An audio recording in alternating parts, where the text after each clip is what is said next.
Okay, Whynauts, is everyone ready? I'm ready. Lista. Me too. I am pumped. I am amped. I feel alive. Well, that's perfect, Kenneth, because that's what today's episode is about. Today's episode is about living and non-living things. Me? I'm definitely a living thing. Yeah, you are, Kenneth, and Jerry and I are too. And so are you. ¿Están listos para aprender sobre seres vivos y cosas no vivas? Are you ready to learn and have some fun? All right! All living things have basic needs that they need to survive in their environment. Like me, and birds, and flowers, me again, lions, dogs, elephants, and even trees. They all respond to their environment. They use energy to grow and to exist. Plus, all living things need to be able to reproduce. What does reproduce mean? ¿Qué significa reproducirse? That means all living things create other living things, or offspring of their kind. Humans have babies, trees have seedlings, dogs have puppies. Los seres vivos crecen y se reproducen, o sea, crean descendencia. And porcupines have porcupets. What? That's what baby porcupines are called. Porcupet for the win. Now, non-living things are things that are not alive. Las cosas no vivas, como los zapatos o las casas, no pueden reproducirse. Some non-living things are rocks, computers, bricks, bottles, and these. What? No soy una cosa. I'm a living thing. Estoy vivo. You are, but these aren't. Your glasses. Oh, I see. And now I see too. These glasses are non-living, so they don't grow, reproduce, or need to survive. But I am alive, so I can use energy and take these glasses back. Oh, and I do need them to see. Okay, we know the basics of living and non-living things, but let's talk about the basic needs of living things, starting with animals. ¿Qué necesitan los seres vivos para sobrevivir? Empecemos con los animales. What is one thing you all think animals need to survive?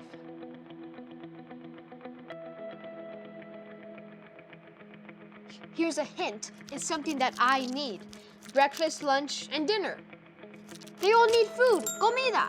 Sí, todos necesitamos comer. Food gives us the energy and nutrients we need to survive. La comida nos da energía y nutrientes. Animals eat plants, or other animals, or sometimes both. That's right, animals also need water, agua, which they can get from their food, or lakes, creeks, rivers, and even puddles. And animals also need shelter to protect them from bad weather or predators. Los animales también necesitan refugio para protegerse del mal tiempo y de los predadores. My house is the perfect place to live. It has food, water, shelter from bad weather, and all my stuff. I like my stuff. And something else that's important in your house and all around it, air. Sí, el aire. Air is the mixture of gases that covers the earth. It's literally everywhere. We can't see it, but we sure can breathe it in. Respirar es la neta. Plants also need air. Las plantas también necesitan aire. This seems like the perfect time to talk about the basic needs of plants. True, but speaking of air, let's get some fresh air. So what do you all think? Staying here and talk about plants, or getting this thing and take a quick trip outside? Bueno, but I call pilot this time. Vamos a explorar nuestra ciudad. Okay, let's go.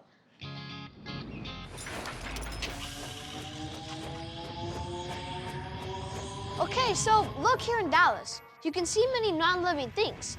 Buildings, streets, casas, streetlights. Estas son cosas no vivas. And one Whynauts copter. Whoa! And there are, of course, many living things in the city too, like people, other animals, and plants.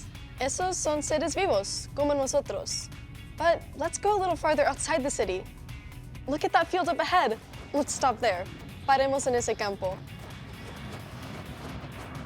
Whoa! Okay, now this is some fresh air. And look at all these plants. As we mentioned back at the Perot Museum, plants need air to survive. Plants also need water and nutrients, which most plants get from the soil through their roots. Las plantas también necesitan aire y agua, y obtienen agua y nutrientes a través de sus raíces. And plants need energy from light, like sunlight. That's right, y energía del sol. Plants absorb light energy from the sun and other sources and use it to make their own food. We call this process photosynthesis, or fotosíntesis en español. And last, plants need space to grow. Las plantas necesitan espacio para crecer. Look around. When plants have all the things they need to survive, beautiful things can happen. Igual que nosotros, cuando las plantas tienen todo lo que necesitan, crecen saludables y fuertes. Life is good. La vida es buena.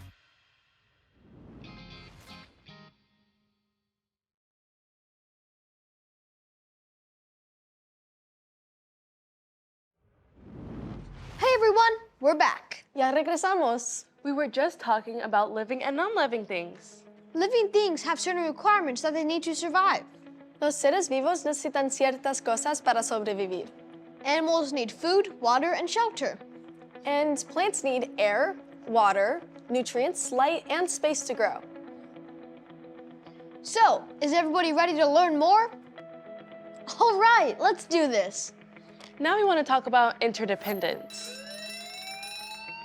Interdependencia. Uh-oh, big word alert. Interdependence. Whew. This one word is like 3 words long. Sí, es una palabra larga, but many of you probably already know what it means. And if not, we're here to help. Estamos aquí para aprender. Interdependence is how organisms rely on living and non-living things in their environment to survive.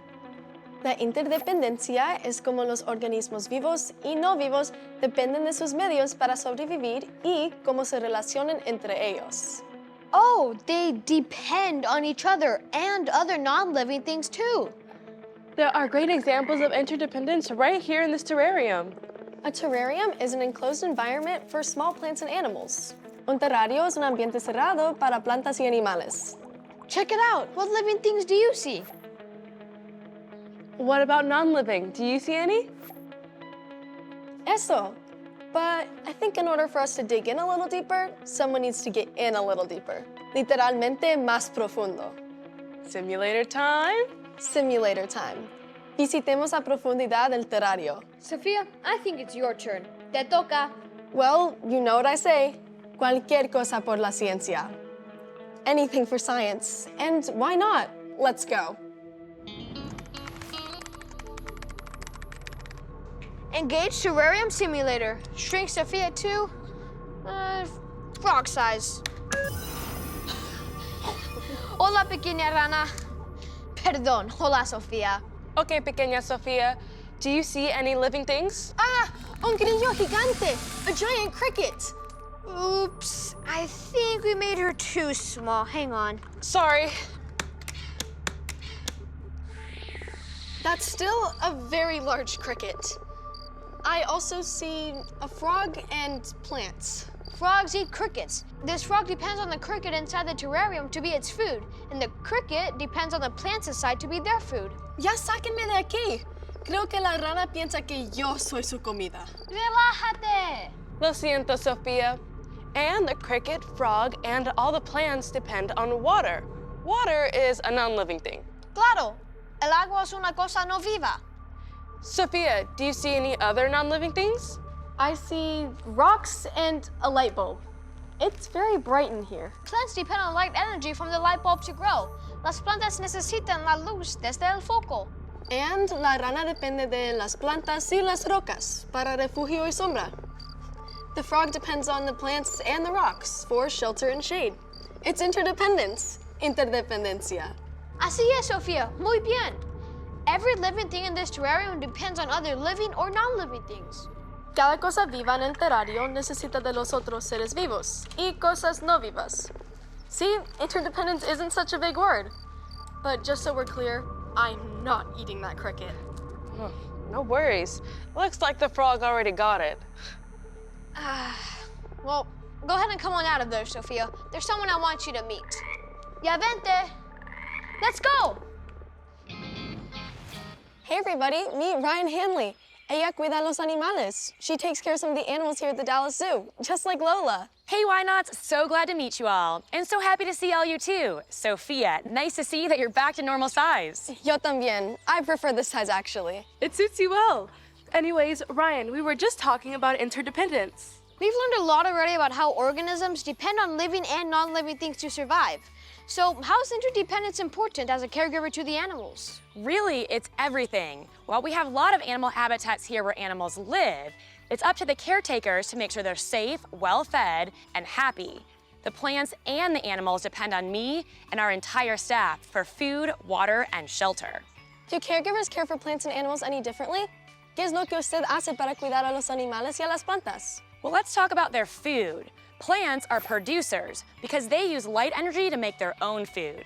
Animals, on the other hand, are consumers. They have to eat or consume their other living organisms. Both the plants and the animals depend on us. Las plantas son productoras porque usan la energía de la luz para hacer su propia comida.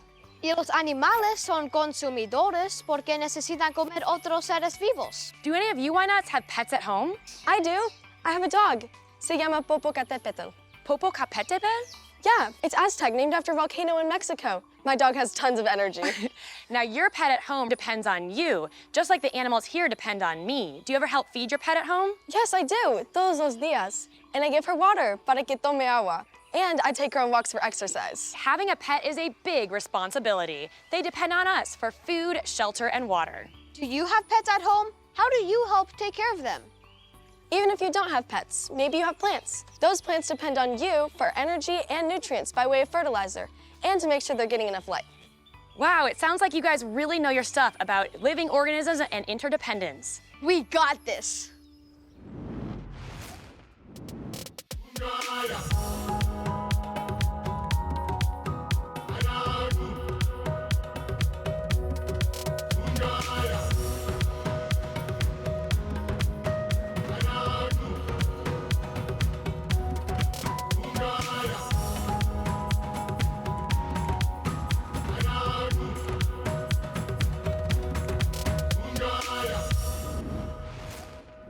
Ryan, we'd love to know more about sloths and Lola. So, where is Lola from and how do you take care of her here at the Dallas Zoo? Sloths like Lola are from the tropical rainforests of Central and South America. Here at the zoo, we try to replicate their natural environment, things like temperature, humidity, and their natural food items. Why are sloths so slow? Sloths are so slow because they eat plants that don't have a lot of calories, so they help conserve energy by moving slow and sleeping a lot. What made you want to become a zoologist? I grew up loving animals and knew I wanted to help create a better world for animals by working at a zoo. ¿Cuál es su parte favorita del trabajo? What's your favorite part of your job? I love working with a diverse group of animals and teaching people all about their wild adaptations. So what is your advice for kids at home that want to someday study animals? If you love animals and want to study them, start now. Work hard in school in science and math, and then maybe even volunteer at a zoo or a local wildlife rehab center. Thanks, Ryan. Adios, Whynauts! Hey everybody, ready for the pop quiz? ¿Listos para las preguntas? Sure. Let's start with a big one. Why is interdependence so important? ¿Por qué la interdependencia es tan importante? Because organisms depend on living and non-living things to survive. Así es, porque los organismos necesitan cosas vivas y no vivas para sobrevivir. What is the difference between a producer and a consumer? ¿Cuál es la diferencia entre productores y consumidores? Producers like plants to make their own food. Animals are consumers because they eat plants or other animals for their food. Las plantas son productoras porque hacen su propia comida. Los animales, consumidores, porque comen plantas u otros animales. Yes, and remember, anyone can grow up to be a scientist and work at a place like the Perot Museum or the Dallas Zoo. Because why not? ¿Por qué no? We did it! Thanks for watching. We'll see you next time.